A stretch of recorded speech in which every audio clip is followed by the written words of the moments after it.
After escaping the cave of the Cyclops, after hearing the curse of Polyphemus echo over the sea, Odysseus and his men sailed on in silence. The waves rose and fell beneath their ship. Days blurred into nights. Their hearts were heavy, their bodies tired, and the shadow of Poseidon seemed to follow them wherever they went. But even in an age of wrathful gods, there were still islands of hope. One day, as the morning mist lifted from the sea, Odysseus saw something strange on the horizon. An island, ringed with bronze walls that gleamed in the sunlight. This was Aeolia, the island of the winds, home of Aeolus, keeper of the air itself. Odysseus ordered the ship toward the harbor. His men, worn and bruised from their trials, looked up at the shining walls and wondered what kind of power lived within. Inside those walls, Aeolus and his great family feasted and laughed. His halls were bright with fire and music, and banners fluttered in a sky that never seemed to storm. Aeolus was no ordinary king. He was the guardian of the winds, trusted by Zeus to guide and chain the storms of the world. When Odysseus and his men arrived at his gates, they were welcomed not as strangers, but as honored guests. Aeolus listened as Odysseus told his story, of Troy and its fall, of the wooden horse and the burning city, of the Cyclops and the desperate escape from the cave, and of the terrible curse spoken by the son of Poseidon. The Lord of the Winds stroked his beard and studied Odysseus carefully. He saw a man not just of strength, but of cleverness and endurance, a man who had survived what others would not. For a full month, Aeolus kept Odysseus and his crew on Aeolia. They were fed and clothed, given soft beds and warm baths. For a moment, it seemed as if their wandering might finally be over. But a hero's journey is never that simple. When the time came for Odysseus to leave, Aeolus decided to give him more than just food and supplies. He led Odysseus aside to a quiet chamber far from the feasting hall. On a stone table lay a heavy leather bag tied with a silver cord.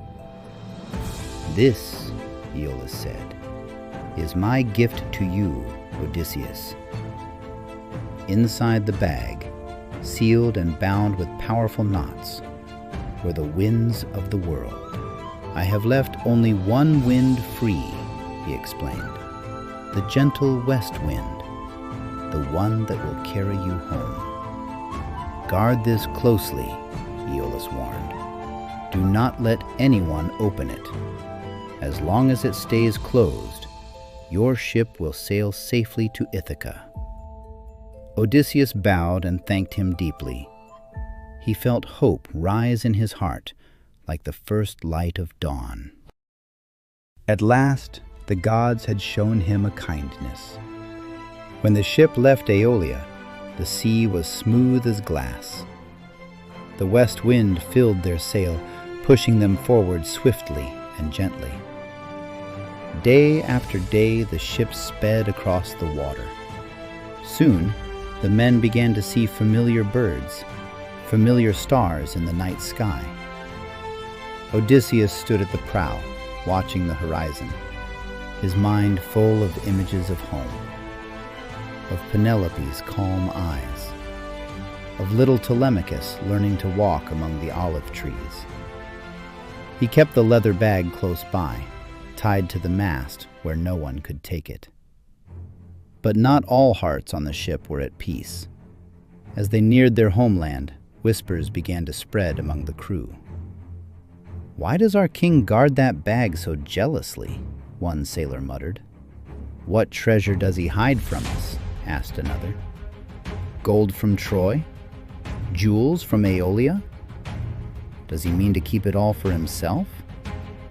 Jealousy, like a small spark, can grow into a fire. Odysseus, exhausted from steering the ship and keeping watch night after night, saw at last the faint outline of Ithaca, its cliffs, its hills, its beloved shores. For the first time in many days, his eyes grew heavy. "We are so close," he thought. "One night of sleep, and tomorrow I will see them again." He trusted his men. He trusted fate. He trusted that the gift of Aeolus would remain untouched.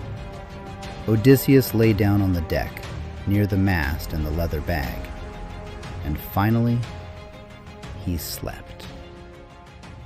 As the stars wheeled overhead and Ithaca drew nearer, the whispers among the crew grew louder. "Look at him," one said. "He sleeps like a lord while we row and work." Another nodded toward the bag. "What riches lie inside? Why should he alone hold such a prize?" They looked at the bag, at the tightly tied silver cord. Curiosity burned in their minds. At last, one man stepped forward and put his hand on the leather. "We will share his treasure," he said quietly. "He will have his kingdom when we land, and we will have what he hides." Together, while their captain slept, they loosened the knots and opened the bag. The moment the cord was pulled free, the world changed. With a deafening roar, the trapped winds burst out like wild beasts unleashed. The sky darkened in an instant. The sea rose up in towering waves. The ship was hurled away from Ithaca, spun around like a toy in the hands of a giant. Odysseus woke to chaos. He saw his homeland vanish once more behind a wall of storm and spray. All night the winds raged. All day they drove the ship back the way it had come, across the same waters they had just crossed. At last, battered and heartbroken, they saw the bronze walls of Aeolia rise before them again. Odysseus went once more to Aeolus's hall. He stood before the Lord of the Winds, weary and ashamed, and begged for help a second time. But Aeolus had heard enough.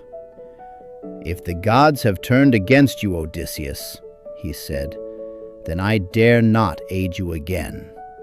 A man so cursed must find his own way home." With those words, he sent Odysseus and his crew back to their ship, with no gift, no friendly wind, and no protection from the storms ahead. As the ship pulled away from Aeolia for the second time, no one spoke. The men were filled with guilt and fear. Odysseus stood at the stern, his face carved with sorrow. They had been within sight of home and lost it through their own greed and mistrust. And so the man of many wiles sailed on, with hope wounded but not yet broken, into the next chapter of his long road home.